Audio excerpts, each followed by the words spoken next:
Assalamualaikum warahmatullahi wabarakatuh.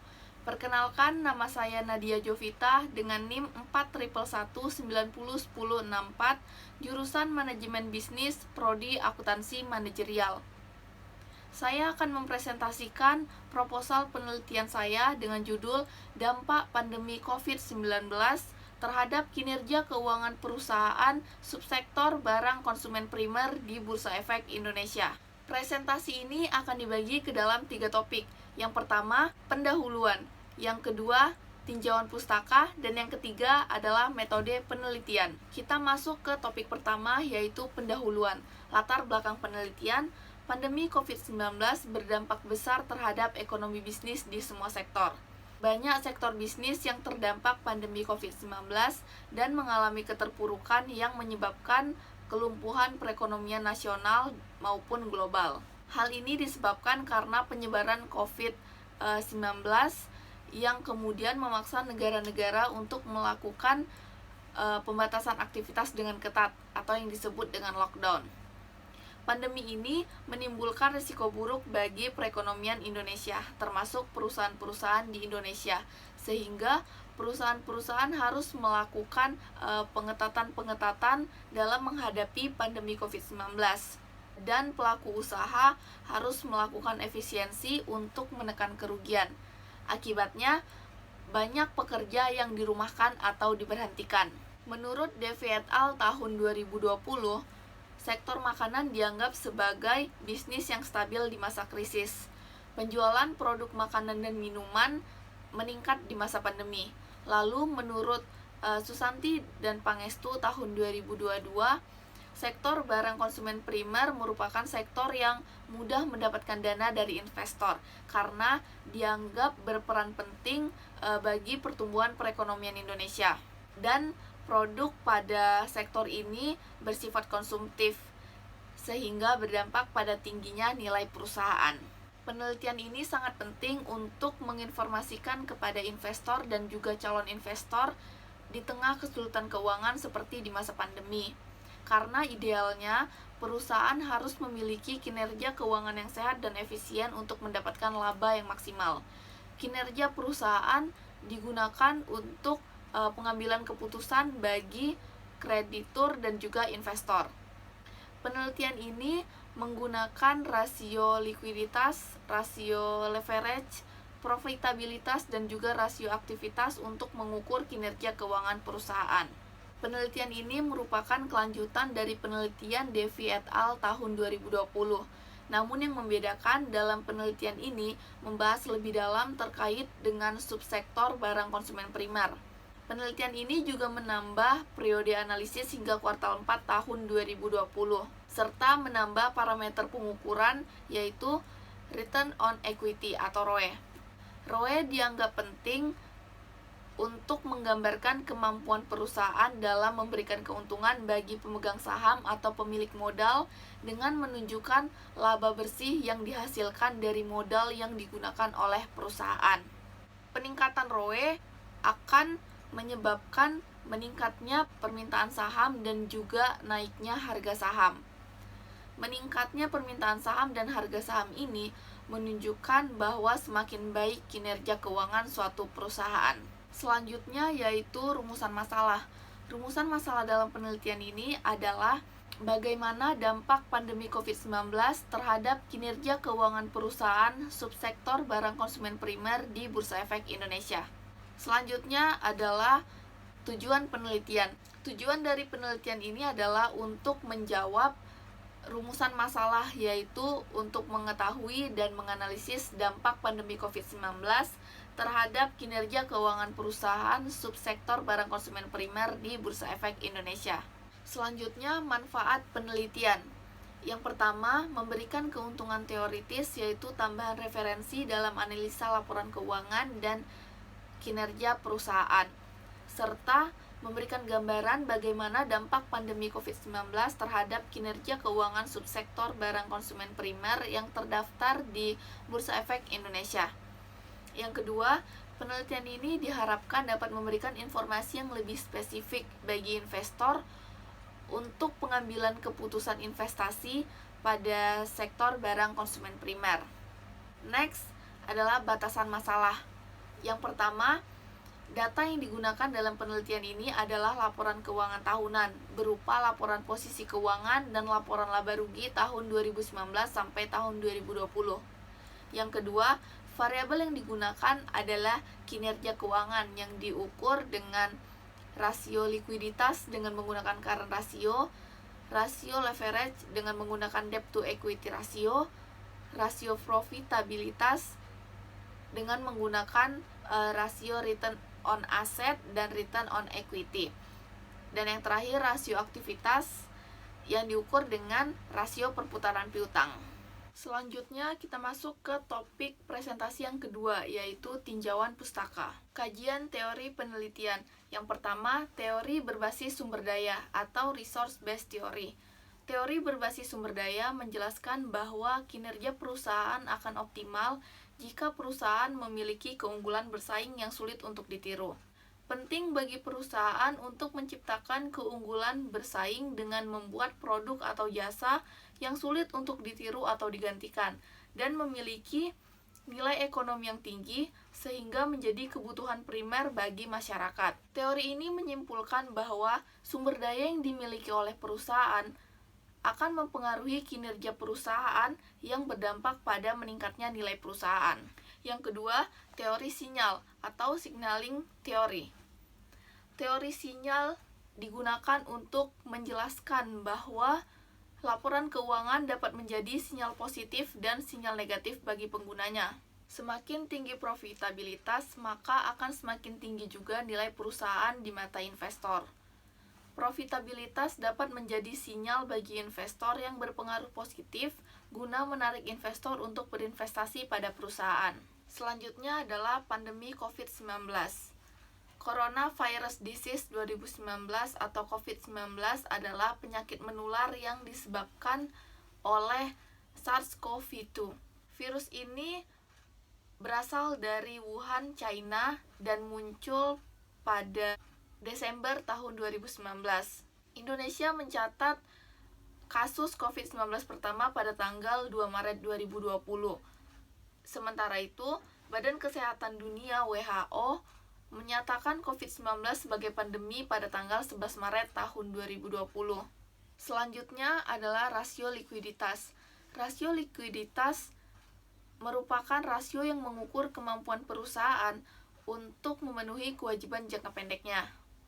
Rasio yang digunakan adalah current ratio atau rasio lancar. Current ratio yang tinggi menunjukkan bahwa perusahaan mampu untuk memenuhi kewajiban jangka pendeknya dengan baik. Namun, angka current ratio yang terlalu tinggi mengindikasikan bahwa terdapat sebagian modal kerja perusahaan yang tidak berputar dan mengalami pengangguran. Selanjutnya, rasio leverage. Rasio leverage adalah rasio yang menggambarkan kemampuan perusahaan dalam memenuhi kewajibannya, baik kewajiban jangka panjang dan juga kewajiban jangka pendeknya. Rasio ini diukur dengan debt to equity ratio. Semakin tinggi rasio DER, maka semakin tinggi juga tingkat kebangkrutan perusahaan. Lalu ada rasio profitabilitas. Rasio profitabilitas adalah rasio yang mengukur kemampuan perusahaan dalam menghasilkan laba. Rasio ini diukur dengan return on asset dan return on equity. Return on asset adalah rasio yang membandingkan antara laba bersih dengan total aset. Semakin tinggi nilai ROA, maka semakin baik kinerja perusahaan. Nilai ROA yang tinggi mengindikasikan bahwa perusahaan mampu untuk menghasilkan laba dari aset yang dimiliki. Return on equity atau ROE adalah rasio yang membandingkan laba bersih setelah pajak dengan ekuitas. Semakin banyak return atau penghasilan yang diperoleh perusahaan, maka akan semakin baik posisi atau kedudukan pemilik perusahaan.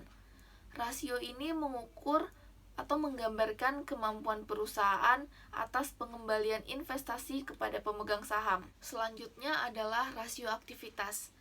Rasio ini mengukur kemampuan perusahaan dalam menggunakan asetnya untuk menghasilkan penjualan.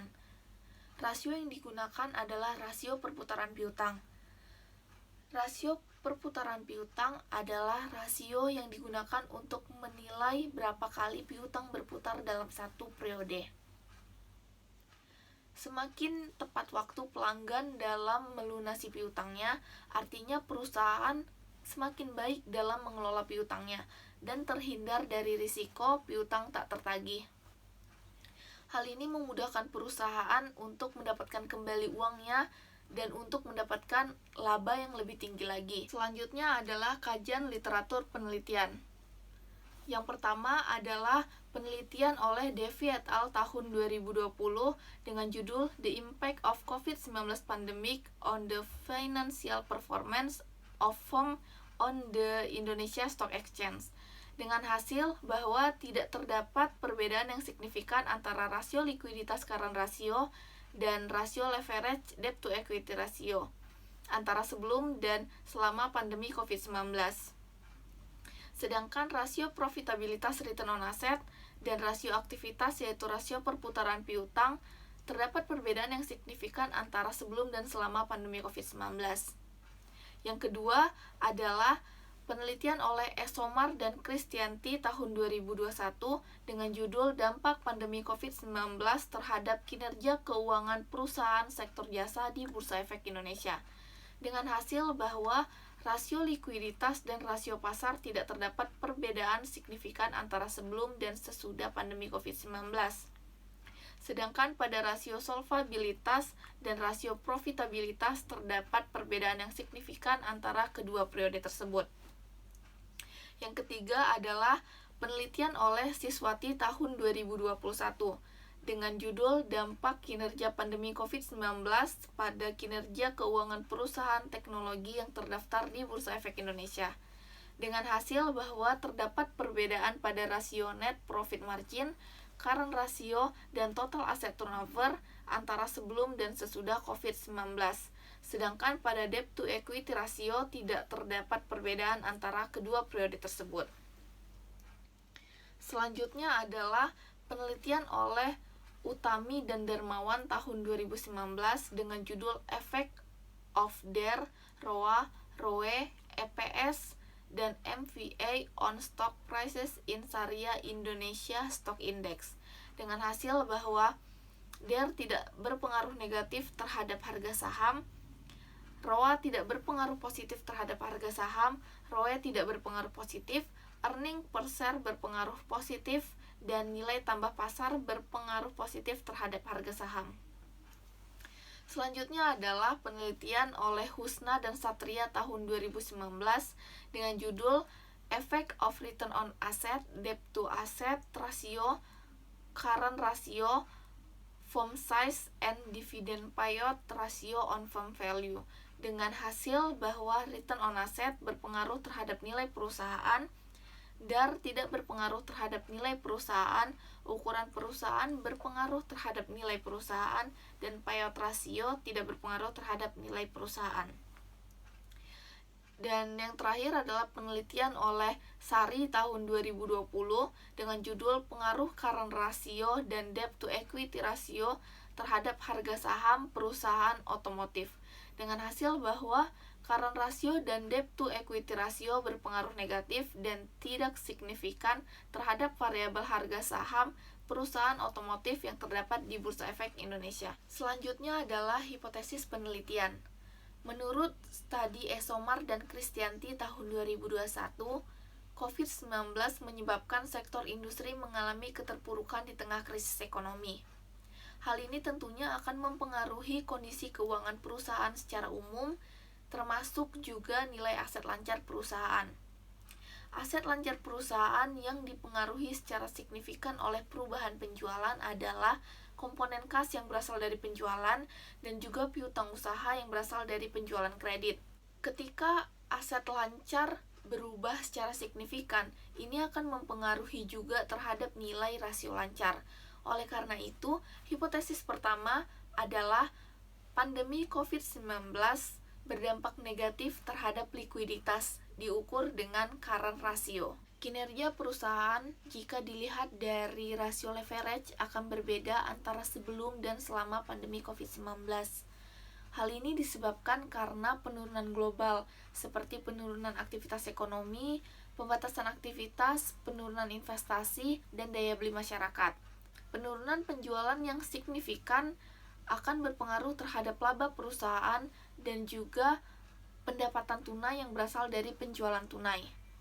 Kondisi ini akan mempengaruhi perusahaan dalam melunasi hutangnya dan juga mengurangi modal karena kerugian yang dialami. Oleh karena itu, hipotesis kedua adalah pandemi COVID-19 berdampak negatif terhadap leverage diukur dengan debt to equity ratio. Profitabilitas yang tinggi menunjukkan prospek perusahaan yang baik sehingga investor akan merespon positif sinyal yang mendorong peningkatan nilai perusahaan. Menurut Devi et al. Tahun 2020, selama pandemi COVID-19, profitabilitas perusahaan mengalami penurunan yang signifikan karena melemahnya daya beli masyarakat dan meningkatnya biaya suku bunga. Jika daya beli masyarakat menurun, maka akan berpengaruh terhadap penjualan perusahaan dan juga akan mempengaruhi nilai dari return on asset. Hipotesis ketiga adalah pandemi COVID-19 berdampak negatif terhadap profitabilitas diukur dengan return on asset. Return on equity mengukur tingkat pengembalian dari bisnis atas seluruh modal yang ada, menurut Amalia dan Kusjono tahun 2022. Pandemi COVID-19 menyebabkan pendapatan menurun, sedangkan beban bunga dan beban lainnya meningkat, yang akan mempengaruhi nilai dari return on equity. Jika perusahaan memiliki kinerja keuangan yang baik dan bagus, maka investor akan menanamkan modalnya dan juga investor akan mendapatkan keuntungan atas modal yang telah ditanamkan. Tinggi rendahnya nilai saham tercermin pada kinerja keuangan perusahaan. Hipotesis keempat adalah pandemi COVID-19 berdampak negatif terhadap profitabilitas diukur dengan return on equity. Krisis ekonomi di masa pandemi COVID-19 berdampak pada penurunan pendapatan masyarakat dan juga berdampak pada menurunnya daya beli masyarakat. Tentunya, situasi ini juga membuat penjualan menurun dan juga menyebabkan menurunnya kemampuan pelanggan dalam melunasi hutangnya. Penurunan penjualan yang tidak dibarengi dengan penurunan rata-rata piutang akan mempengaruhi nilai dari perputaran piutang. Oleh karena itu, hipotesis kelima adalah pandemi COVID-19 berdampak negatif terhadap rasio aktivitas diukur dengan rasio perputaran piutang. Selanjutnya masuk ke topik presentasi yang ketiga, yaitu metode penelitian. Operasional variabel penelitian.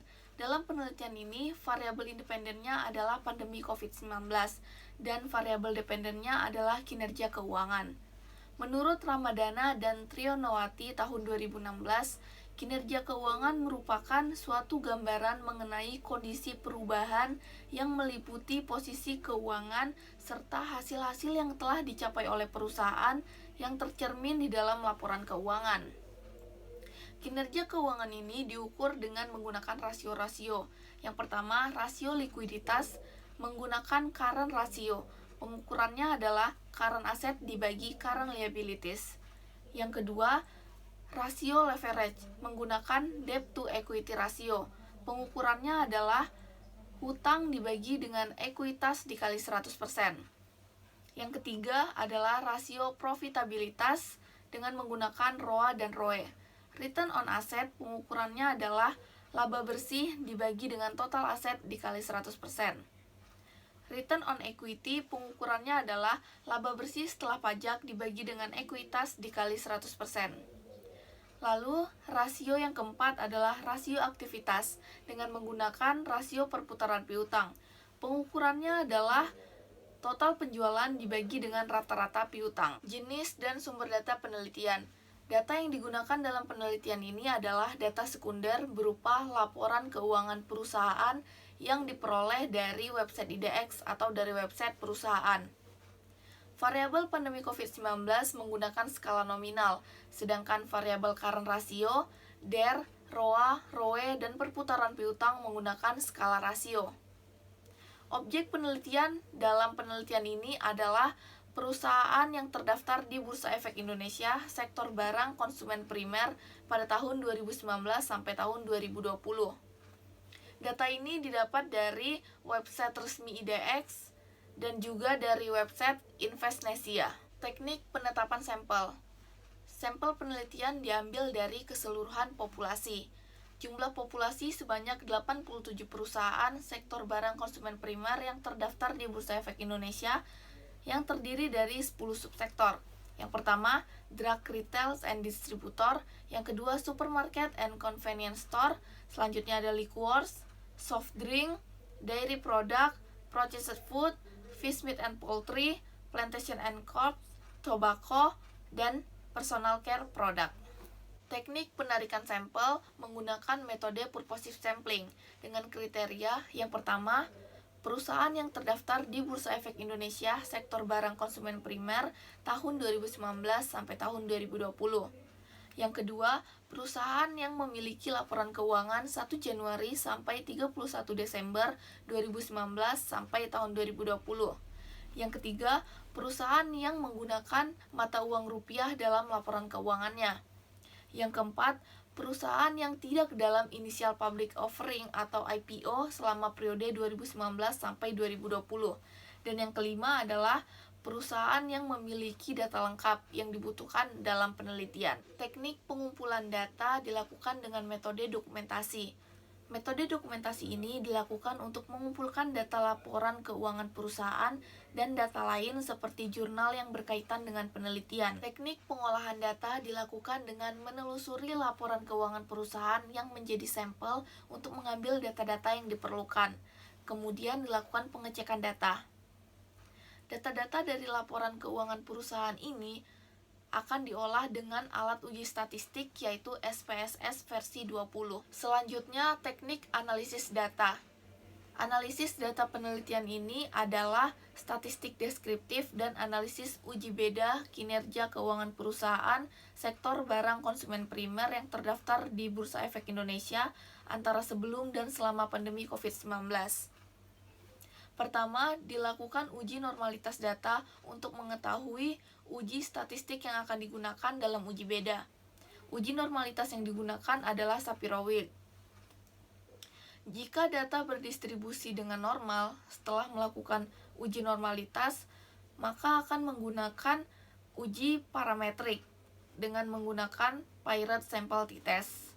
Namun, jika data tidak berdistribusi dengan normal, maka akan dilakukan pengujian lain dengan menggunakan uji non-parametrik, menggunakan uji Wilcoxon Sign Rank Test. Sekian presentasi yang dapat saya sampaikan, kurang dan lebihnya saya mohon maaf. Wassalamualaikum warahmatullahi wabarakatuh.